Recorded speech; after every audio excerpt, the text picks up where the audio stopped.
Hey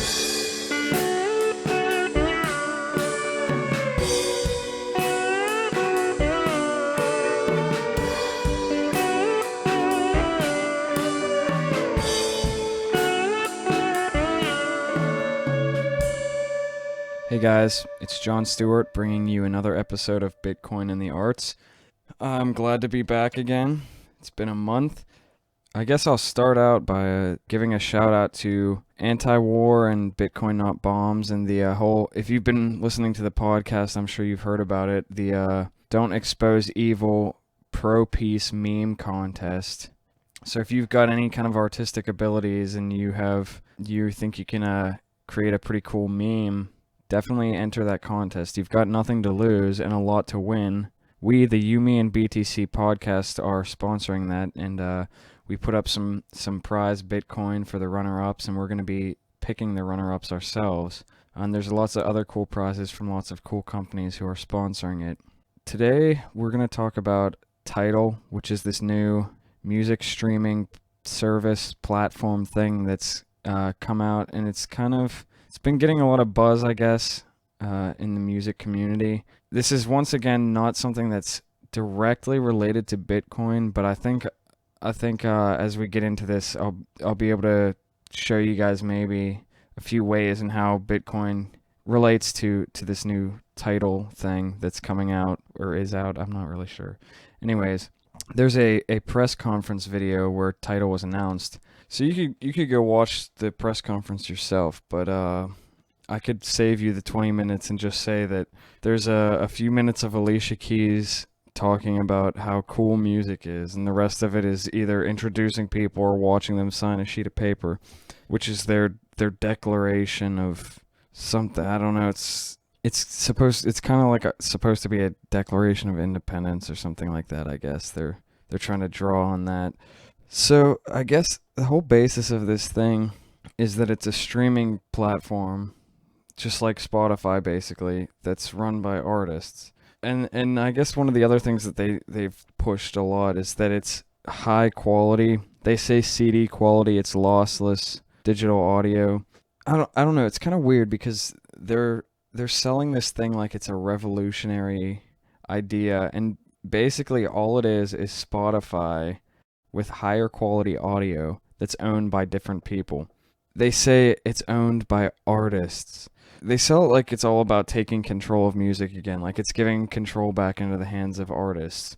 Now, I take issue with that because really it's not giving control to all artists. It's giving control to the people who are in charge of it, which I guess I could go through that. Some of the people who are kind of connected to this thing, there's like Daft Punk, Beyonce, Jay-Z, Kanye West, Coldplay, Arcade Fire, Deadmau5. There's Madonna, Nicki Minaj, Rihanna. There's tons of big name people who are all connected to this. I guess I could point out the obvious, that the people who seem to be most excited about this are the ones who don't really need it. They're already making tons of money or have tons of money, and if they don't have tons of money, it's because they were stupid with their money, because they're all really popular, well-known acts. So I guess I'll read some tweets that I saw the other day around the time when Tidal was announced, from Kenneth Pattingale. He plays guitar and sings in a band called the Milk Carton Kids, who I'm a fan of. Quick little side note, the Milk Carton Kids do give away some of their music for free. I say that to preface kind of the attitude that, or to maybe give you an idea of the type of people that they are. So maybe that will make these tweets. I guess it just backs up his tweets a little bit. He puts his money where his mouth is for the most part. Yeah, here's a good one. The first thing that I see from him. So do artists own this Tidal thing, or do a few rich musicians own it? Because Jay-Z, Robots, and Jack, he's talking about Jack White, and the Robots, I think he means Daft Punk. Because Jay-Z, Robots, and Jack aren't necessarily good distributors. In fact, I'd rather have business, and this is the next tweet, but it's a continuation of the same thought. In fact, I'd rather have business and tech people run the financial side of my business versus a few super wealthy pop musicians. Really quite like letting patients run the loony bin. Spotify is only a raw deal for the artist whose labels sold their intellectual property for a fraction of its worth. Otherwise, Spotify deal is a pretty fair deal for IP holders.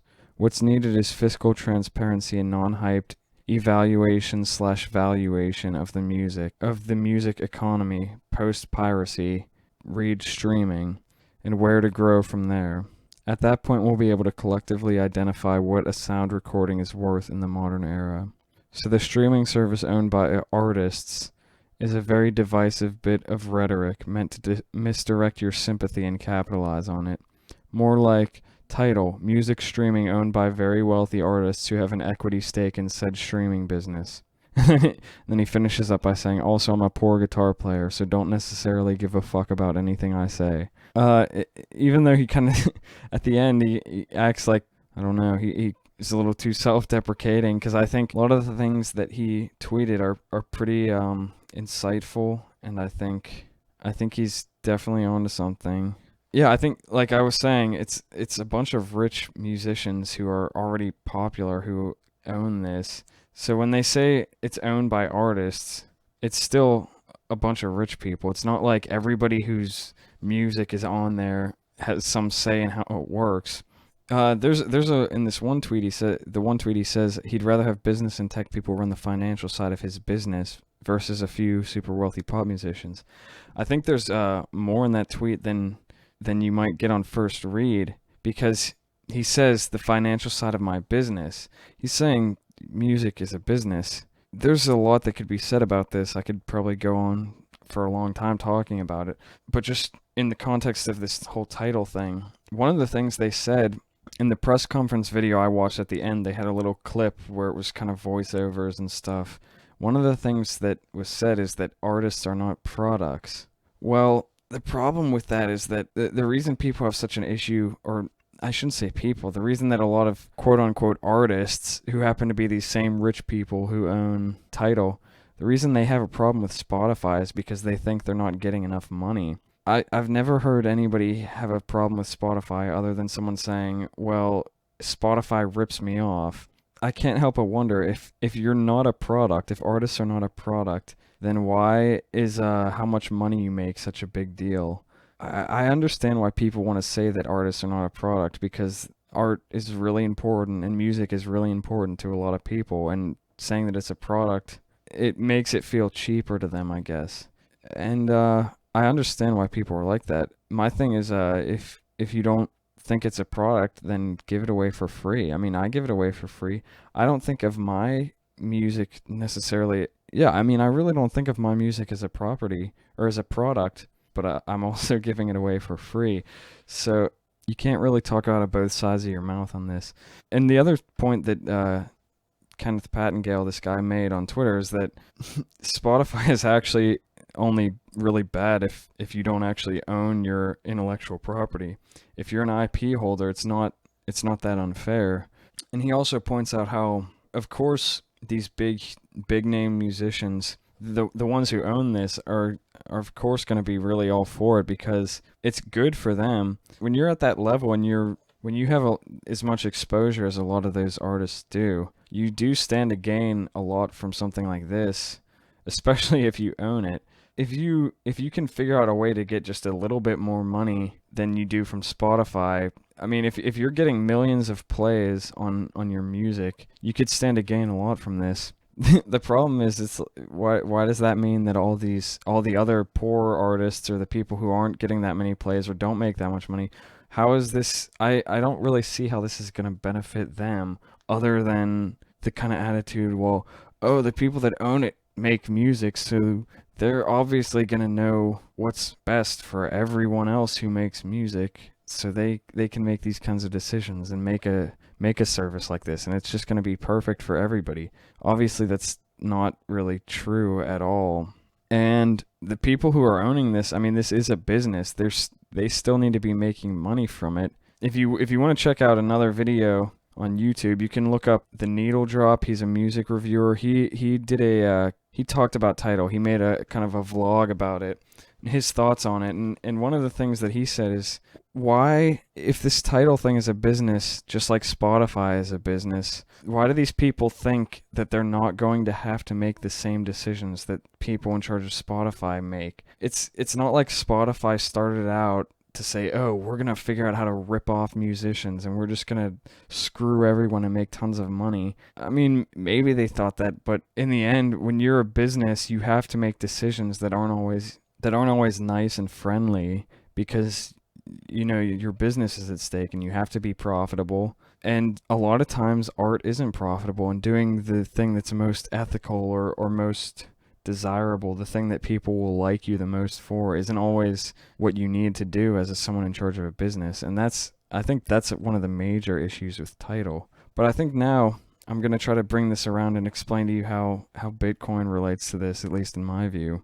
So first of all, we can get into the streaming thing in Spotify. Like that tweet I read earlier said how he was saying that Spotify isn't a bad deal for IP holders. Well, intellectual property, that's a whole thing we could get into, but well, I'm actually going to reference another article that I've read. Originally I was going to do a whole Bitcoin in the Arts segment just talking about this article, but I had a hard time recording it, and so I think I'm just going to talk about it now because it relates to this. At least I think it does. It's called Bitcoin for Rock Stars. It's on medium.com. And it's basically just an article outlining some problems the author perceives in the music industry, and in his proposal for how he thinks cryptocurrency could solve those problems. And one of the things he talks about is how it's hard for people to get credit, and also kind of the bureaucracy of the music industry makes it really hard for there to be transparency, and it makes it hard for people to know if they're getting ripped off or what, or to understand the kinds of deals they're making. And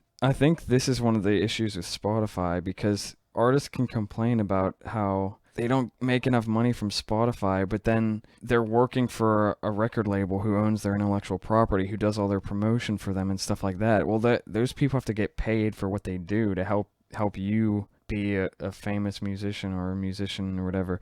They do things to help you. Like, it's not free. If you're gonna get all the money, if you want all the profits from your music, then don't work for anybody else. We'll maybe get into that a little bit more later. But in this Bitcoin for Rockstars thing, he talks about how, well, we could get rid of all this bureaucracy with cryptocurrency because there's smart contracts. Everything can be programmed in. Somebody streams your song or somebody buys your song, and like the money automatically gets distributed to everybody who owns a little piece of it. And going back to the tweet, he said what we need is fiscal transparency and non-hyped valuation of music. As far as fiscal transparency, there's really like having a smart contract with a cryptocurrency that can be very transparent. You can see where all the money is going. The non-hyped valuation of music, well, for there to be the non-hyped valuation of music, I think really all there needs to be is a free market where the music is sold.